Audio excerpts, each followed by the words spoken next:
এতিয়া শাওণমহীয়া পথাৰত চহা কৃষকৰ কৃষিকৰ্মত ব্যৱহৃত অন্যতম প্ৰয়োজনীয় সামগ্ৰী হৈছে জাপি।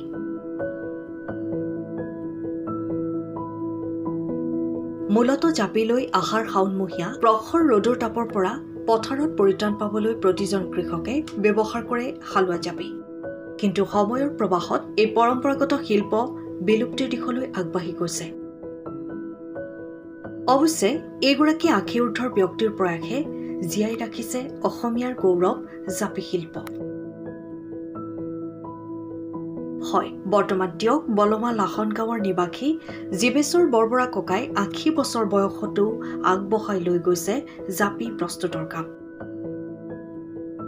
ককাই আজিও যেন পুৰণি সময়ৰ শিল্পক জীৱন্ত কৰি ৰাখিছে। বাঁহ বেত আৰু টকৌ পাতেৰে জীৱেশ্বৰ ককাৰ জাপি নিৰ্মাণৰ মূল সামগ্ৰী। যদিও এই শিল্পই গ্ৰাহকৰ সমৰ্থন লাভ কৰিছে, তথাপিও চৰকাৰী সাহায্যৰ অভাৱ আৰু টকৌ পাতৰ সংকটে এই শিল্প কিমান দিনলৈ বৰ্তি থাকিব সেয়াও সময় ক'ব। স্থানীয়ভাৱে বজাৰত ২০০ৰ পৰা ২২০ টকা পৰ্যন্ত দৰত বিক্ৰী কৰিছে জাপিসমূহ আৰু এটা জাপি প্ৰস্তুতত প্ৰায় এটা দিন লাগে বুলি সদৰি কৰি এই শিল্পৰ প্ৰতি নৱপ্ৰজন্মৰ কোনো আকৰ্ষণ নাই বুলি মন্তব্য কৰিছে ককা জীৱেশ্বৰ বৰবৰাই। মই জাপি একেবাৰে সৰুৰ পৰা সজা মানুহ।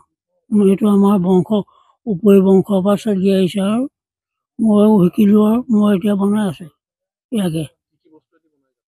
জাপি বেত বাঁহ টকৌ পাত লাগে। লাগে কি কয়, একেদিনাখনে এটা নহয়, মই একেলগে ২০টা ১২টা জুই লওঁ আৰু চববোৰ কাঠি কুঠা তুলি তাৰপাছতে আৰু এফালৰ পৰা বনাওঁ। এই কোবতে ওপৰখন কৰিলোঁ, তাৰপাছত কোবত আকৌ গাটো বলোঁ, তাৰপাছত আকৌ মুখনিখন বলোঁ, তাৰপৰা আকৌ সেইটো ফুলাৰ ওপৰত ভিতৰতে আকৌ বওঁ। সেইদৰে বৈ ৪-৫ কোবমান লাগে আৰু একেটা জাপিকে ঘূৰাই পকাই বওঁতে মেলি। আমাৰ ইয়াত নাই এডোখৰত। মই মেলেঙৰ পৰা আনো, কিনি আনিব লাগে। এখিলাত ২ টকা ২.৫ টকা, ২ খিলা ২.৫ খিলা, ২ খিলাৰ তলত নহয়, ২.৫ খিলাৰ ওপৰত নালাগে। বিক্ৰী বজাৰত ভিতৰ মেলেং ঠিকে। মই বাৰিষা কেইদিনত বৰ ধুনীয়া সুবিধা। ২২০ টকা এনেকৈ বিক্ৰী কৰোঁ। নাই, শিকা মানুহ নাই, নকৰে, কোনেও নকৰে। এইবোৰ বাঁহ কাঠি কোনেও নোযোজে। আনবোৰ উপাৰ্জন কৰিব এইবোৰত লাগি নাথাকে।